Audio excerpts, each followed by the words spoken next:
सत्यनारायण स्वामी की जय, बिना भेड़ लाल की जय।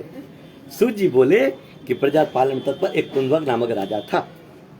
देखिएगा, राजा की बात हो रही है, किंगडम की बात हो रही है, जिसने सतदेव के प्रसाद को मना करने मात्र से, त्यागने मात्र से अति दुख पाया। एक दिन उसे वन में जाकर मृग आदि अनेक पशुओं को मारा। उन लोगों का शौक होता है, और पीछे आकर बट ब्रिज के बरगद ब्रिज के नीचे सतदेव का पूजन होता था, जिसको गोप लोग बंधु बांधु संजय कहता, अहंकार से राजा वहां नहीं गया, न सतदेव को प्रणाम ही किया।